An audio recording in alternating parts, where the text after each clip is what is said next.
Bonjour à tous, je suis Manon Friedman, consultante chez Argon & Co et j'ai le plaisir d'animer aujourd'hui ce webinaire dont la problématique est celle qui s'affiche à l'écran, produire plus ou plus vite sans investir, comment la data met-elle fin aux idées reçues?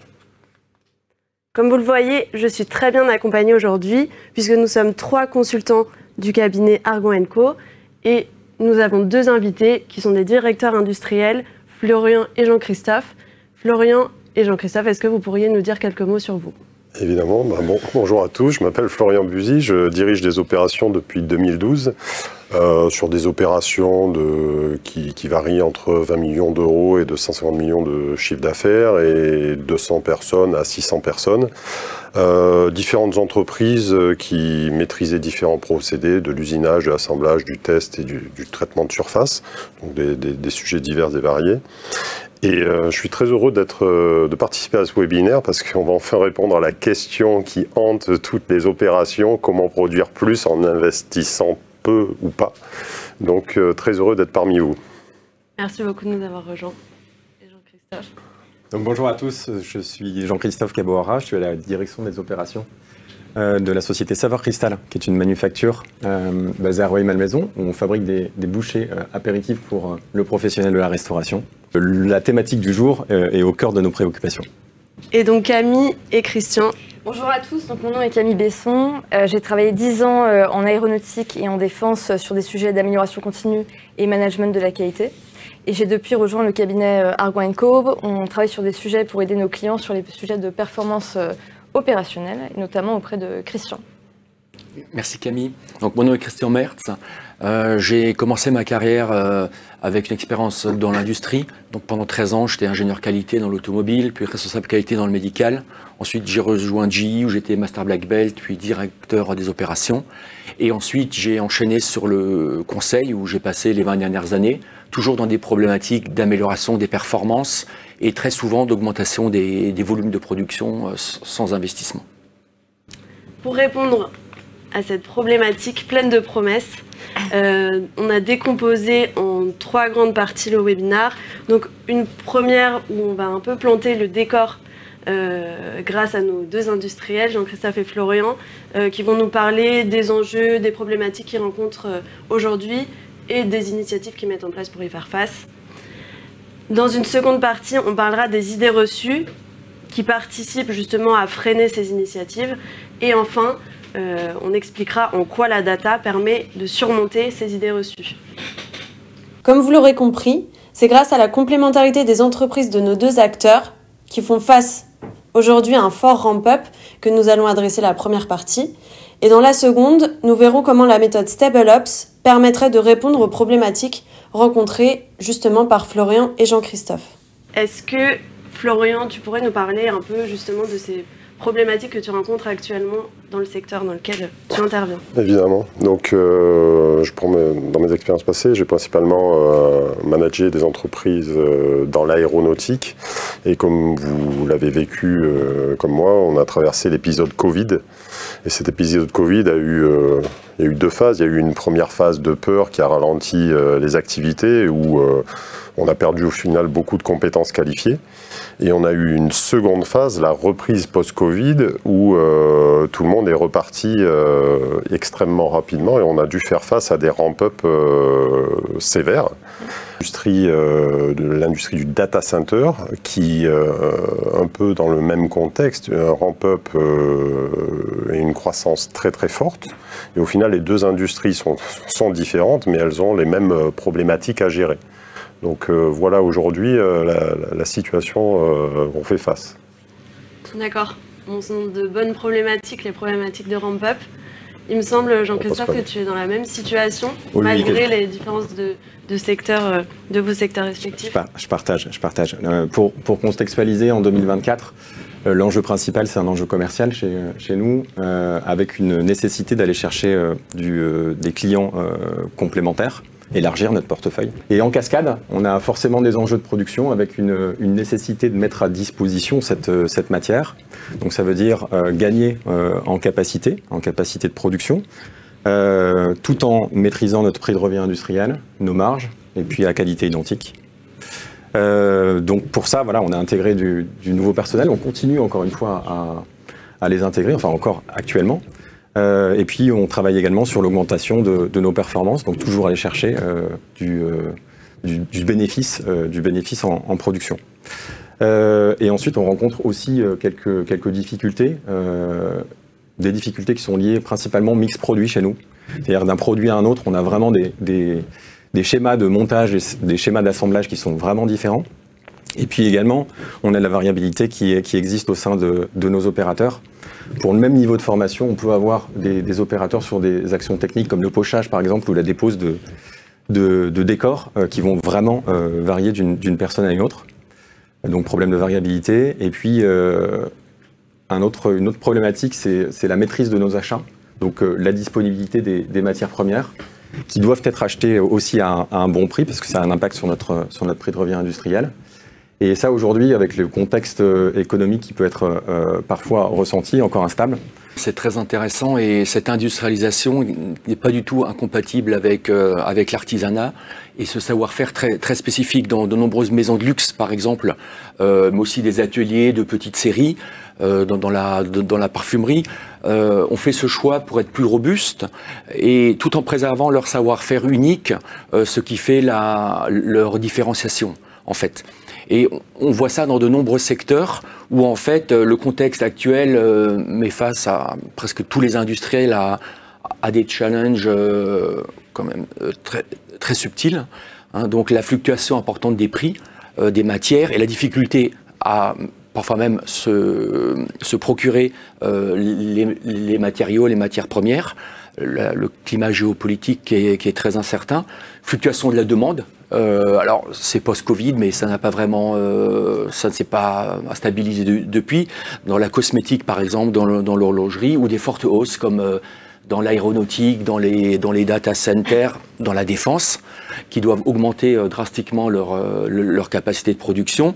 Et finalement, le dernier point que vous mentionnez, c'est la difficulté de recruter de la main-d'œuvre qualifiée, avec un turnover de plus en plus important. Et donc finalement, on ne peut même pas effectuer le transfert des compétences qu'on voudrait effectuer à la cadence souhaitée et nécessaire du fait de ce turnover très rapide.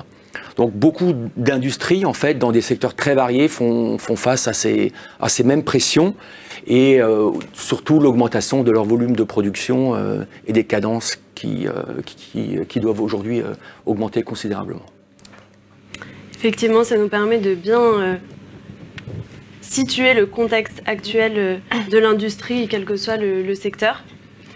Donc, on va demander à nos invités de nous dire comment, aujourd'hui, ils font face à ces problématiques et tous ces enjeux et challenges qu'ils doivent relever.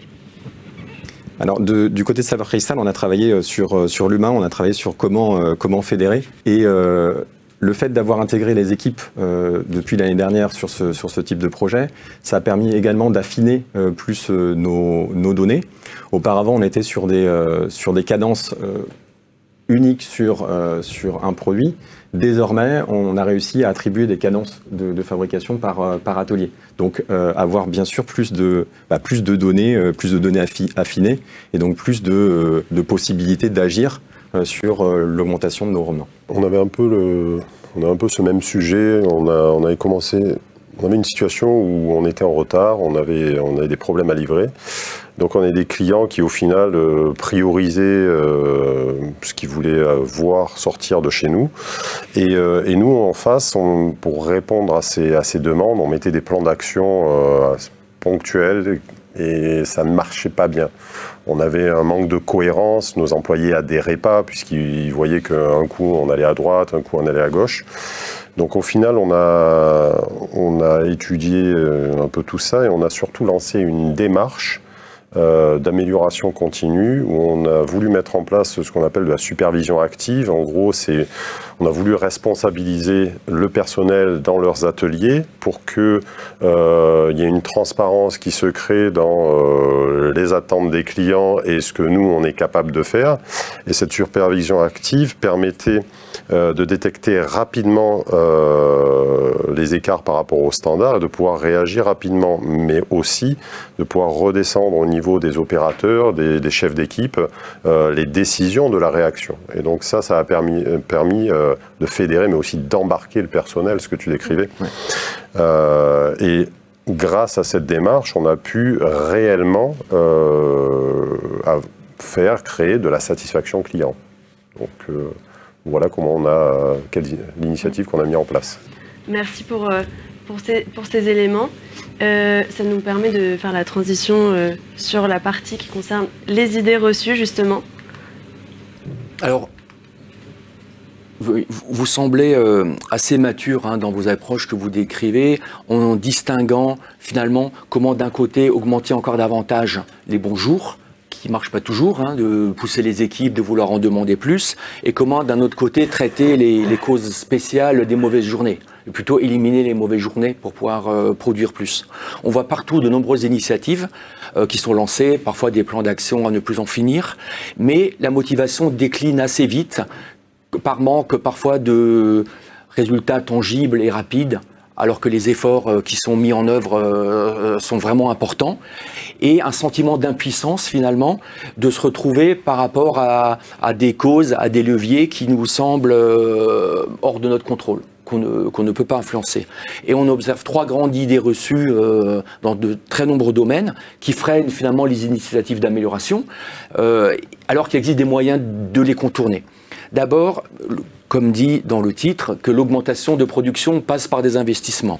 Ce n'est pas obligatoirement le cas. Deuxièmement, on ignore très souvent dans l'amélioration continue des incidents isolés. On ne va même pas faire de recherche de causes racines, parce qu'ils surviennent très peu souvent, donc ils sont isolés, ça ne sert à rien de creuser. Alors qu'en fait, les symptômes, eux, sont peut-être isolés, mais les causes racines derrière, qui sont à l'origine, ne le sont peut-être pas. Et ça, on peut seulement le savoir en allant chercher la cause racine, la trouver, la comprendre, même quand les symptômes sont isolés. Et le troisième, c'est son nom coupable habituel, aux usual suspects, qui reviennent toujours. C'est l'absentéisme, c'est le manque de capacité, c'est le manque de budget, c'est les problèmes d'approvisionnement. Tout un tas de facteurs et de causes qui en fait sont hors de notre contrôle et donc finalement sur lesquels on ne peut pas agir et donc on ne peut rien y faire. Alors si on les reprend un par un, donc le premier point que tu as abordé, c'est de dire que pour augmenter finalement mes volumes ou pour produire plus vite, je dois forcément passer par des investissements lourds. En fait, ce principe-là est vrai si on considère qu'une capacité, c'est une valeur unique. Sauf qu'on peut aussi considérer une capacité comme une moyenne qui cache derrière une vérité beaucoup plus riche, variée, où on va avoir les meilleures performances et des jours où je vais avoir des moins bonnes performances. Et donc on a 2 choix, c'est soit mettre beaucoup d'énergie à challenger les meilleures performances, ou alors chercher à traiter les sous-performances. Et la question finalement c'est quel est le moyen le plus facile et qui est disponible avec nos ressources.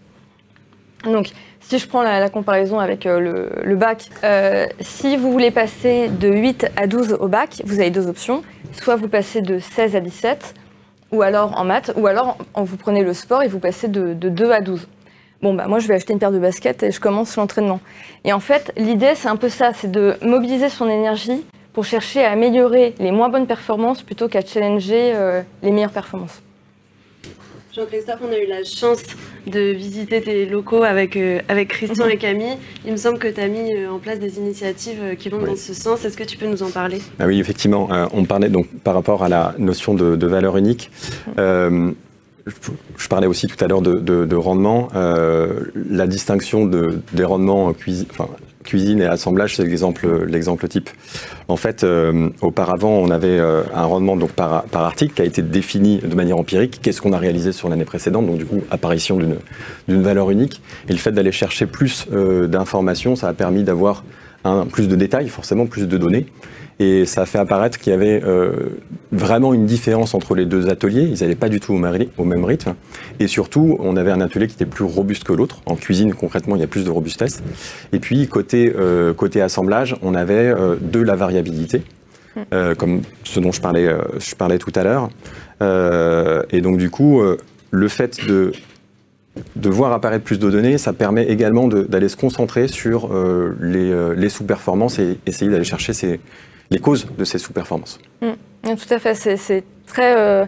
En fait, c'est très intéressant de passer à une maille plus fine. Plus on passe à une maille plus fine, plus on va voir le détail de mes sous-performances, mes meilleures performances. Et c'est ça qui va permettre d'augmenter la moyenne, finalement. Sur la deuxième idée reçue qu'avait citée Christian, c'était le côté, finalement, il n'y a pas besoin de passer beaucoup d'énergie sur mes problèmes qui sont isolés. Ils n'apparaissent qu'une fois. Et après, on se dit, on parie un peu sur l'avenir en disant faible proba que ça revienne.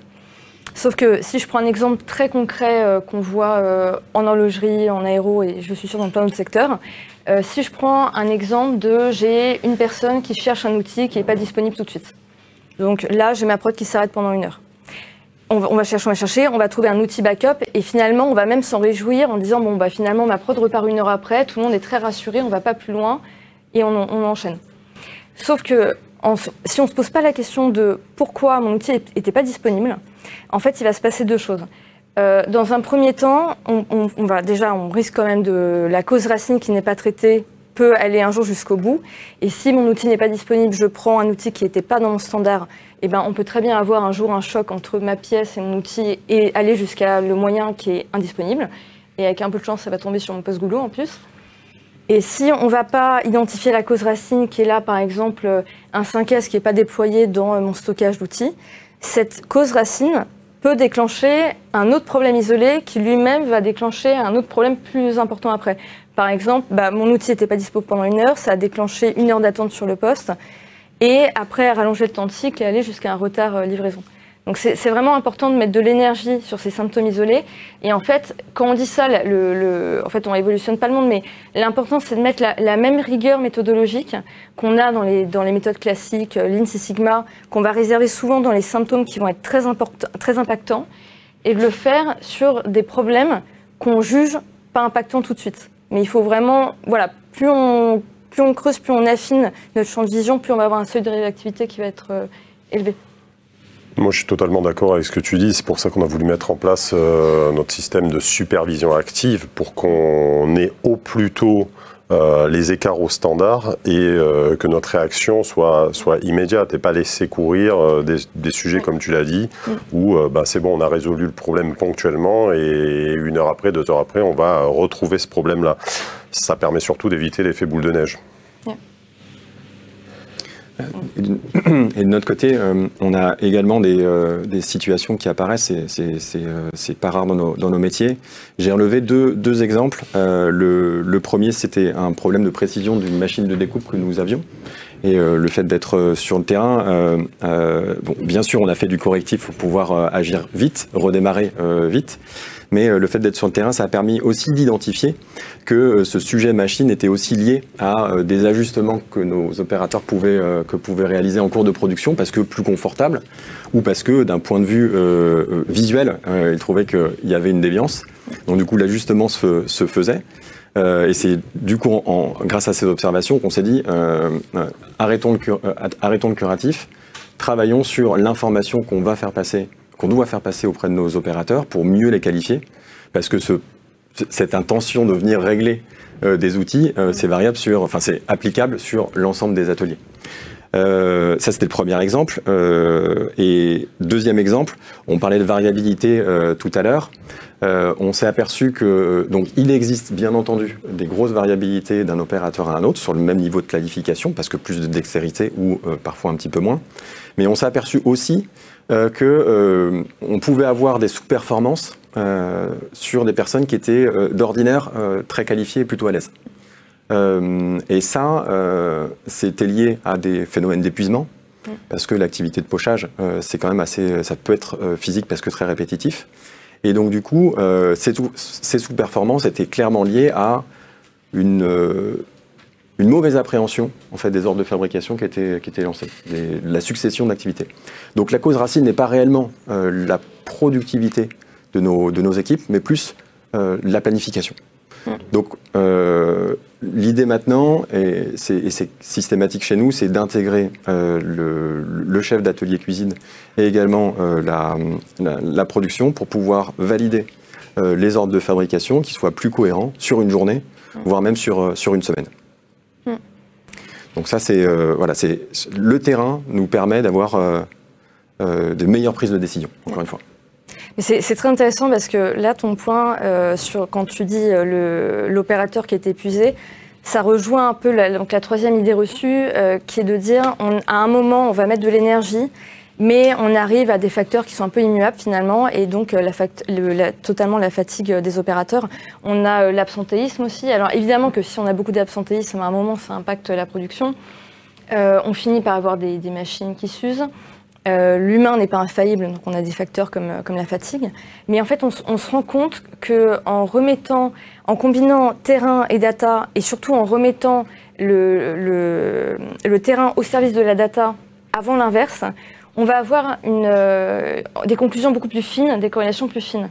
Là, par exemple, sur l'opérateur qui va être fatigué, moi j'ai travaillé dans une entreprise où on avait 50% de la non-qualité qui était facteur humain, donc on se mettait typiquement fatigue opérateur, ou alors erreur de saisie, alors évidemment ça arrive à tout le monde, mais en fait, en faisant vraiment un focus sur le terrain et en se mettant à la place de la pièce, qu'est-ce que voit la pièce à chaque étape, on se rend compte qu'on a pu passer de 50% à 30% en traitant des problématiques comme l'ergonomie qui va être sur les postes. Voilà, sur travailler vraiment la répétitivité, les erreurs de calcul sur les réglages de mes outils, regarder l'étape d'avant sur comment je prépare les outils, les jauges, etc. Donc voilà, il faut vraiment être terrain avant data. Ouais, c'est ce que tu appelles le terrain au service de la data, du coup. Oui, okay. Exactement.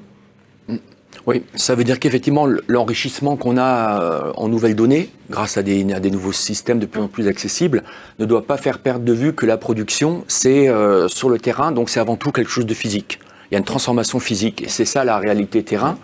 Et pour que l'analyse des données soit pertinente, il faut que cette data reflète la réalité physique du terrain. Donc il faut revenir au basique, très souvent, pour pouvoir tirer des conclusions pertinente de toute cette pléthore de data disponible de plus facilement et de moins en moins cher aussi. Il faut savoir l'exploiter et là il faut revenir très souvent aux trois réels pour leur rigueur méthodologique et pour être certain que les corrélations, les analyses qu'on peut faire soient pertinentes et qu'on peut les utiliser pour prendre des décisions et des actions qui vont faire améliorer les résultats. Moi, sur ce point-là, j'ai un exemple qui est assez risible à la fin, mais on avait notre service planification qui nous alertait, attention, il faut absolument installer un nouveau bain. Bon, pour l'entreprise où je travaillais, c'était quand même un investissement. Attention, il faut y aller. Et malgré tout, on ne ressentait pas ce besoin. On ne le ressentait pas, ça ne se sentait pas. Donc on a fait une observation de terrain avec les managers de l'entreprise et on a regardé ce bain-là en particulier. Au final, on s'est aperçu qu'il était très peu exploité, je veux dire de l'ordre de 50%. Mais au final, le paramétrage dans le système comprenait le temps de passage bain et le temps de préparation manuelle. Et en effet, il y avait bien de l'encours devant le poste, mais plus dû à la préparation manuelle. Donc au final, au lieu d'investir dans un bain, on a tout simplement formé un nouvel opérateur sur la partie de marouflage et on a dégoulotté notre ligne de production en différence cet investissement bain qui, je l'espère, aura lieu. Ce sera bon signe. Mais voilà, en effet, la data, c'est un fait. Aller voir sur le terrain ce qui se passe et est-ce qu'il y a une corrélation, c'est nécessaire, c'est un b.a.-ba, quoi. Effectivement, on avait dans le même ordre d'idée un client qui avait fait lui des analyses aussi de causes et qui nous remontait une corrélation de 70% entre l'absentéisme sur une journée donnée et les volumes produits. Donc ça paraît évident, c'était des assemblages semi-manuels, donc plus j'ai d'absents, moins je vais produire. Mais en analysant et en observant de plus près, on s'est vite rendu compte que c'est pas en fait le nombre d'absents qui posait problème, mais c'est l'absence d'une compétence clé, et en fait que certaines compétences critiques n'étaient pas disponibles. C'est ça qui déclenchait des baisses de volume. et pas le nombre brut finalement de personnes qui sont disponibles. Donc des besoins de formation, de développement des compétences, bien entendu.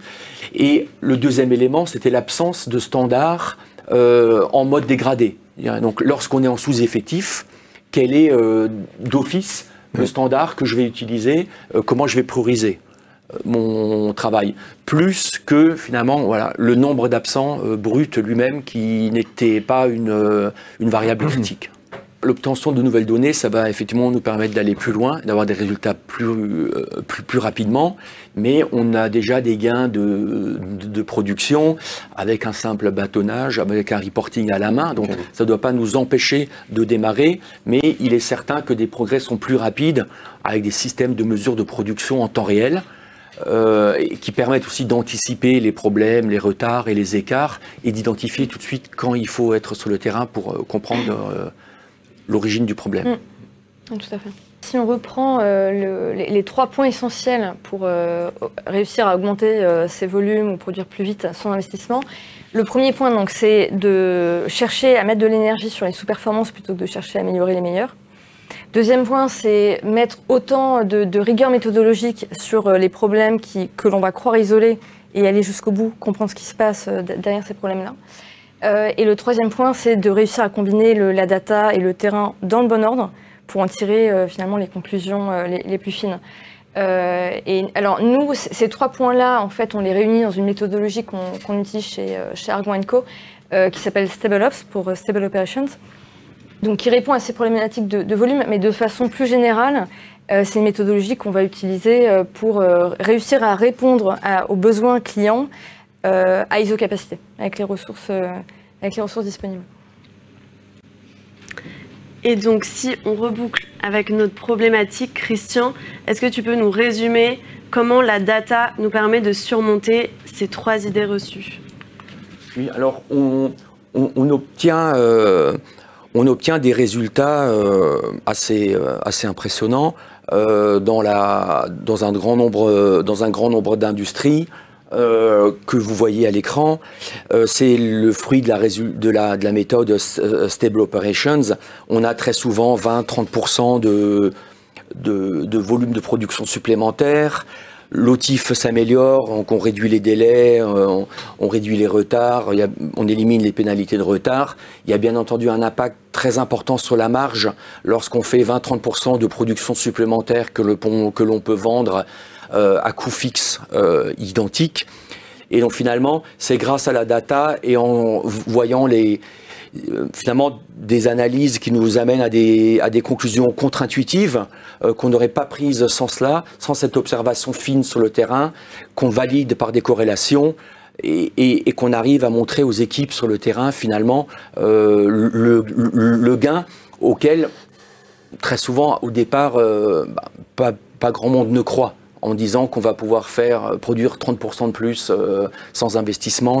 Il y a toujours un petit écueil en termes d'acceptation, donc il faut forcément le démontrer. Et en s'attaquant à des causes contre-intuitives.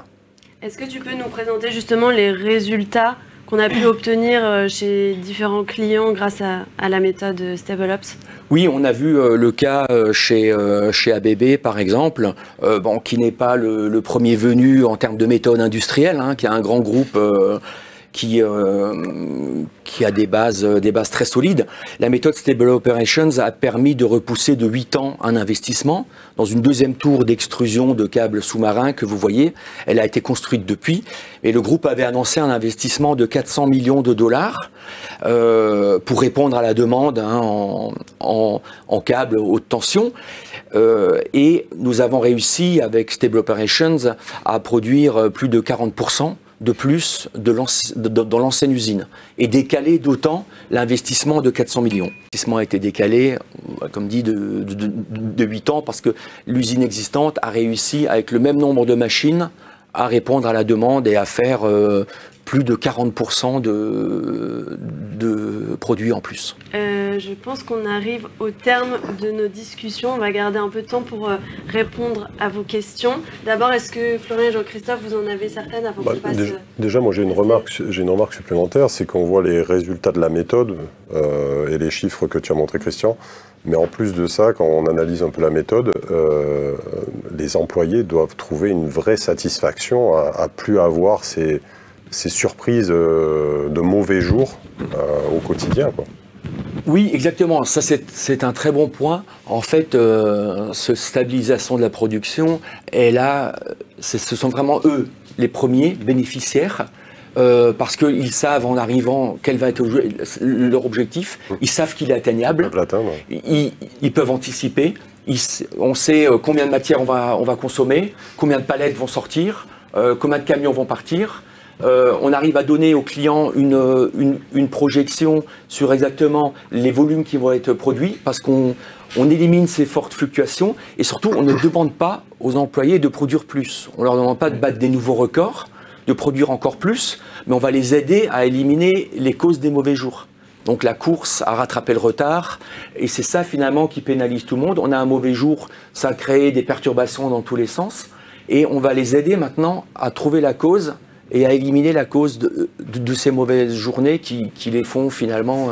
Tu as parlé du client, je pense aussi au contrôleur de gestion, mais en fait c'est tout l'écosystème qui bénéficie des résultats de la méthode. Oui, c'est la planification, c'est l'administration des ventes, ce sont les services commerciaux, parce qu'on sait que si on produit ce même nombre en évitant ces fluctuations, on va pouvoir répondre honorer nos promesses et devenir fiable envers nos clients. Oui, c'est important effectivement de venir crédibiliser rapidement aussi les projets qui sont mis en place, qui parfois sont regardés d'en bas de la part des opérateurs. Et lorsqu'on se rapproche d'eux et qu'on vient crédibiliser des projets comme ça, sans effort à fournir de leur côté, alors, on a tout gagné sur la cohésion et sur les augmentations. La petite phrase, encore une nouvelle initiative. Oui, mais d'où l'importance d'être terrain, parce que quand tu lances un projet, tu vois, tu arrives avec ta chemise et que tu leur dis comment faire. En plus, avec les systèmes, les ERP, si tu n'es pas de terrain, nous, on avait des opérateurs qui, en fait, lançaient l'OF informatiquement, l'ouvraient et le fermaient en même temps, parce qu'ils n'avaient pas envie de démarrer l'ordinateur, faire les pièces et ensuite fermer le système. Tu vois, ils faisaient tous les EF et ensuite, alors du coup, dans les systèmes, tu avais des EF qui avaient un temps de données non 3 secondes. exploitables. Voilà, absolument non exploitable. Donc, l'importance d'être sur le terrain, ça permet de contextualiser la donnée, mais en plus, ça donne, je trouve, de la légitimité auprès des gens qui sont vraiment, finalement, clients de nos interventions. C'est ça qui est important pour cette méthode, c'est qu'elle elle fait bénéficier, elle va donner des résultats sur tout l'écosystème. Oui. Et en ayant des exemples comme ce que tu as décrit, Christian, je pense que nous, dans nos industries, ça donne envie d'appliquer la méthode. Alors, une première question. Dans quelles industries cette méthodologie peut-elle s'appliquer ? Toutes les industries. Ça va de la fabrication de câbles sous-marins, qui est quand même une petite niche, des câbles haute tension, au chocolat, au cacao, à l'outillage. Elle a été développée dans la plasturgie, donc à la fois des process continus, du batch, des process très automatisés, d'autres beaucoup plus manuels. Aujourd'hui, il n'y a pas de frein, en fait. C'est l'amélioration continue, c'est la recherche de causes. Il n'y a pas de secteur où elle ne s'appliquerait pas. Et on n'est pas forcément sur de la production, on peut être aussi sur des opérations de maintenance. Exactement, ça peut être de la maintenance, ça peut être des chantiers où il n'y a jamais deux fois le même chantier, où j'ai pas d'opération répétitive, on est toujours dans des conditions différentes. Il y a tout de même un certain nombre de facteurs dans le processus et d'enchaînement d'étapes qui peuvent dévier par rapport au plan. Et qui peuvent être des causes donc de perte et de non-atteinte de l'objectif. Donc c'est vraiment une méthode qui s'applique à tout type de processus à partir du moment où on peut mesurer des volumes ou des temps. En fait. On a d'autres questions ? Oui, on a une question de l'auditoire à laquelle vous avez partiellement répondu. Est-ce que vous auriez un exemple concret de l'utilisation de la data durant une de vos missions et des résultats qui en ont découlé? Oui, des exemples concrets, ce sont par exemple lorsque chez un fabricant de cigarettes, l'équipe s'attaquait, toute l'équipe d'amélioration continue s'attaquait aux micro-pannes, aux micro-arrêts de chaînes totalement automatisées, avec des très fortes cadences. Et donc, le MES, le système de production, donnait en tête de Pareto les micro-arrêts. Mais en fait, on s'est rendu compte, en faisant des observations terrain et des corrélations, qu'il y avait une corrélation très faible, de l'ordre de 17%, entre le nombre de micro-arrêts par jour et le nombre de cigarettes produites par jour. En fait, ce n'était pas du tout une cause des mauvais jours. Parce que j'avais des micro-arrêts, c'était une cause commune, et je pouvais avoir des très bons jours, avec des un nombre élevé de micro-arrêts, et je pouvais avoir des très mauvaises journées où il n'y avait pas forcément plus de micro-arrêts. Donc c'était une cause commune générale, et elle n'était pas du tout à l'origine des mauvaises journées de production. Donc c'était en fait contre-intuitif de leur dire, ben non, ce n'est pas l'arrêt machine qui va générer plus ou moins de production. Ben, si ma machine est arrêtée à 24 heures, je ne produis pas, soit. Donc c'est logique, plus j'ai d'arrêts, moins je produis. Mais dans ce cas-là, non, et ça arrive très souvent, chez un fabricant de capsules aussi, de café, de dosettes. Et effectivement, il n'y avait pas de corrélation entre les arrêts machines et le volume produit par jour. Ça permet d'un coup de focaliser les équipes d'amélioration sur d'autres sujets, mais d'où viennent... Alors donc là, on rentre dans un questionnement un peu différent. Donc, si ce ne sont pas mes arrêts machines qui sont à l'origine des mauvais jours, c'est quoi? Et donc on recherche des causes et on va trouver des corrélations. Et ça permet de refocaliser finalement les équipes, au lieu de s'épuiser à vouloir résoudre ces problèmes, sur les vraies causes des mauvais jours. En fait, tu t'appuies sur la méthode statistique Tout à fait. pour faire tes corrélations. Tout à fait. Avant d'engager des moyens. C'est la même personne qui posait la question de tout à l'heure sur l'utilisation de la data. Que préconisez-vous justement pour embarquer, mener la conduite du changement sur ces nouvelles pratiques? Quand on dit la première fois que ce ne sont pas les arrêts machines qui sont à l'origine des mauvais jours, bon, on est un peu challengé. Donc il faut la data. Ça, c'est certain. Il faut de la data en temps réel, à une maille fine, par machine ou par atelier et par jour, voire par équipe de production. Donc il faut pouvoir dire aux équipes de production, à la fin de leurs 8 heures, est-ce qu'elles ont gagné ou est-ce qu'elles ont perdu. Elles ne peuvent pas partir en n'ayant aucune idée où elles en sont par rapport est-ce que ma journée était bonne ou pas. Voilà, voilà. Sinon, on va voir un match, mais on n'a pas le score. Chaque fois que quelqu'un tire au but ou se rapproche de la ligne d'essai, c'est flouté et on part et on ne sait pas qui a gagné. Voilà. Donc on ne va pas souvent au stade si on ne sait pas qui a gagné. Donc ça, c'est très important. Après, je dirais que c'est très facile de fédérer les équipes terrain parce qu'on les fait bosser ensemble, comme dit tout à l'heure, à qu'est-ce qui leur pose problème à eux. Pourquoi j'ai une mauvaise journée, pourquoi je dois rattraper, pourquoi je fais des heures sup, pourquoi j'ai pas des retards. Personne n'est content quand on perd et quand on a une mauvaise journée et qu'on fait parfois la moitié de ce qu'on devait faire en termes de volume. Et là, on va s'attaquer sur le terrain à rechercher des causes auxquelles personne ne s'intéressait avant. Donc finalement, on va mettre le projecteur dans un coin qui est un peu sombre, on va avoir plein de poussière et on va très rapidement pouvoir y remédier. Pas parce qu'on est meilleur dans la résolution des problèmes, mais parce que personne ne s'est jamais attaqué à ces causes-là. On pensait des causes isolées. Voilà. Mais pour l'opérateur, là, pour le planificateur, pour la personne à l'administration des ventes, c'était un vrai problème. Sûr, parce que je pense que c'est ça qui va faire que ça reste. Oui, c'est l'acceptation d'abord. Donc on implique beaucoup le terrain. Après l'appropriation. Et nous, la désappropriation, et on fait des tests de pérennisation aussi durant le projet, c'est-à-dire qu'on ne va pas venir pendant un mois, par exemple, en milieu de projet, voir quels sont les rituels, les recherches de causes que les équipes terrain continuent à faire d'elles-mêmes, qu'il y a d'autres choses qu'ils abandonnent peut-être, qu'il faut renforcer, et donc on a encore une phase d'accompagnement où on est certain qu'il y a vraiment une prise de responsabilité et que le client, que les équipes terrain sont autonomes. Et ceci étant dit, on n'est pas obligé d'attendre 5 à 7 ans pour voir les premiers résultats de la méthode. Non, bien sûr, au bout de 3-4 mois, on a des gains en volume de production, très souvent de l'ordre de 10-15%. Et au bout de 8-9 mois, on a des gains de l'ordre de 20-30%. Est-ce que cette méthode est applicable à des temps de cycle élevés? On peut avoir des temps de cycle de plusieurs mois, mais on a rarement un produit qui reste dans une cuve plusieurs mois sans que rien ne se passe.